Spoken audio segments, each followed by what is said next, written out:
Hey everybody, Alex Tarris here. I'm here with Dr. Tyler LeBaron, the famous person who has done more content and education on hydrogen, molecular hydrogen, I think, in the world. So we're here at Beyond Biohacking Conference, Austin, Texas 2026. And I'm super excited because, as you guys know, I make a lot of content on hydrogen and many technologies. But after so many years of being in the hydrogen industry, you've actually come out with your own hydrogen inhalation unit. And so when I saw that, I was like, no way, after all this time.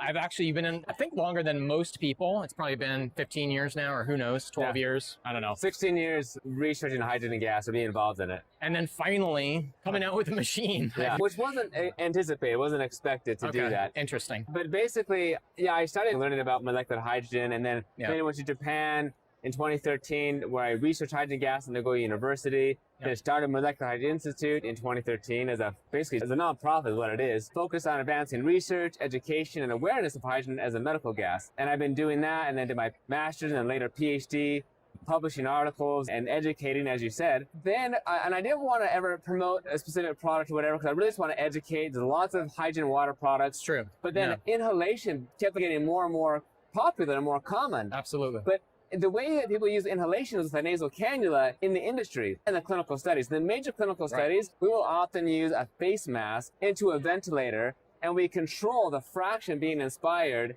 and we make sure they get a right dose. The inventor of the hydrogen-producing tablets approached me some years ago and said, hey, I have hydrogen water figured out. What about inhalation? What's the best machine? How do you actually do that? And I explained the thing to him. And he understood that easily because that was his concern about nasal cannulas. And so he asked if I would help to consult to develop a machine that would satisfy the needs from a therapeutic standpoint, something that is safe. And so I did that, we filed the patent, and then he asked me if I would be basically the chief scientific officer of the company and take a minority position in the company, which in reality I agreed to, because in the end this is the only machine that I could comfortably recommend to anybody, because we know that it is safe and it is therapeutic. And so it's the difference of this machine that makes me feel comfortable to put my name on it. And it's not to say that other machines won't work. We know that they can and do work. Absolutely. It's just this machine ensures it's always going to be therapeutic and never hit that explosive level. So we can talk about some of the details about the differences. Absolutely. And we have the machine right here in the background. So again, obviously the most noticeable thing, of course, the difference is going to be the mask, the face mask. And I want to talk again just a little bit more about that. I want to reaffirm and clarify, when you're looking into hydrogen inhalation machines out there, you are always going to find machines with nose cannulas. Yes. Unless you can get your hands on a medical grade machine for some primo dollar out of Japan. Even that, it's not. Really? Those machines we use in the hospitals, they're not a machine. We have tanks of premix gas, 2%, 3% hydrogen gas. At Harvard, it's the same thing. It's tanks of premix gas that goes into a ventilator, that precise concentration, and we monitor it and then into a face mask. So you're really never going to get your hands on that? No, there was nothing like this. Interesting. So this is what made this so innovative. Yeah. So the mask is also a totally, we had to innovate on the mask. We filed a patent on that also because it's totally new. Wow. But the machine itself has some very unique properties about it. Because number one, this machine, so just how it works, it's still electrolysis. You do electrolysis of water and you produce a hydrogen gas. Pure hydrogen gas is then mixed with outside air. So this machine has an air pump in it. It takes the outside air and it mixes all together, and then it goes here into the reservoir bag. Hey, we'll have to visit a little bit. We'll have to visit in just a little bit. Good to see you again. This is the reservoir bag right here. And this is like a third lung basically. So it takes the outside air and filters it with the pure hydrogen gas into this bag. Now, when you take an inhalation, you can see the bag starts to deflate. Wow, that's so cool. So 100% of the air being inhaled comes from this bag. And we know that it's going to be therapeutic because we can know the concentration. So right now, so anything above 4%, it starts to hit that flammability or that explosive level. So we can change this to anything that we want, between 1 to 4%. And the therapeutic level is between 2 to 4%. And so when you inhale, when you inspire, that first inhalation like that inspiration, you're inspiring at a flow rate of 30 to 100 liters per minute. Sure. So it's extremely high. That's why we have the reservoir bag in here, because that reservoir bag is going to be exactly what allows you to always ensure that the fraction you're being inspired is therapeutic. But that's very different than with the nasal cannula, right? Sure, absolutely. And if you think about people with oxygen therapy, Yeah.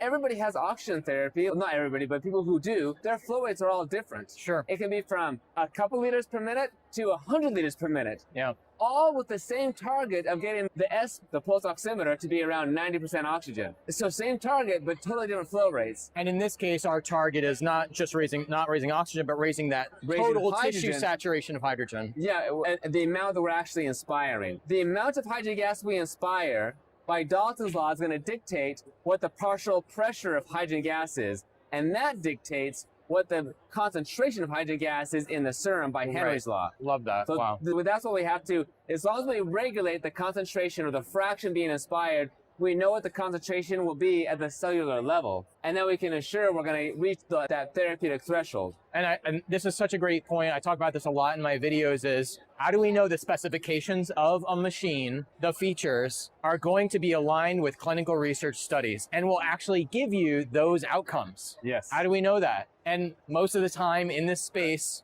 it's very hard to prove that or guarantee that in any way at all. A lot of people will make devices of many kinds that are not aligned with research, period. So when she uses this or somebody uses this machine and we say, oh, we want this health goal, or we want to treat this specific condition. Now we can have actual confidence and peace of mind because of what you created, that we're going to actually potentially see those outcomes by using them. That's the fundamental principle of medicine, right? Pharmacology is number one. Let's make sure you're getting the right fraction of inspired hydrogen. Right. There's a paper, look it up, fraction of inspired hydrogen. Myself and my colleagues from Harvard and Japan and Europe, actually, we published this paper because that's how you dose hydrogen. And this is exactly what this machine does. Wow. So you can ensure it's always therapeutic, it's always safe, and it's not explosive, right? Those are the three questions you have to ask yourself with any machine. Right. Number one, Yes. are we sure it's going to not be explosive? And every machine out there besides this one essentially gives you a hydrogen or 66% hydrogen, which is explosive. Number two is, are you sure it's always going to be therapeutic above 1%? This one you can. Sure. And then number three is, can you control the concentration? Because again, some conditions could be better at 2% versus 4% and vice versa. So can you control it? Again, that's what we can do that with this machine. I love that. So once you've hit those 3 points, you've now eliminated every single brand on the market. Yes, fortunately or unfortunately, depending on your perspective, but that is where it's at. And again, hydrogen is not FDA approved. We still need more clinical research on this. But if you're going to try it, you need to at least try something that's going to give you a therapeutic amount of hydrogen gas, so you're not wasting your money and you don't put yourself at risk by having something that could potentially explode. And it's not just hypothetical, it has happened. People have had injuries and had to get rushed to the hospital because they had an indent inside of their airway. Now, with the exception of explosions, would you say that hydrogen gas is still probably one of the safest known modalities out there? Yes, I can't think of anything safer. Hydrogen gas has been studied in deep sea diving since the 1940s at extremely high pressures and concentrations, like 20 atmospheres of pressure. Wow. With no chronotoxic effects. Hydrogen gas is not some alien foreign substance. If you have a healthy diet and a healthy microbiome, you naturally produce lots of hydrogen gas. And hydrogen gas does not accumulate in the tissue. So like when you're done using hydrogen gas inhalation, it's back to baseline within 30 or 60 minutes. So it does not build up in the tissues or accumulate or anything like that. But it just diffuses back out. But because it directly affects the mitochondria and gene expression, you can have protective benefits that last for weeks and months on end. Beautiful. I love that. Thank you so much for today. This was super educational. Hopefully you all found that super helpful. If you're looking for any special pricing or anything like that, you have questions on this machine, just reach out anytime. You can find my contact information below in the video. And again, thanks for watching.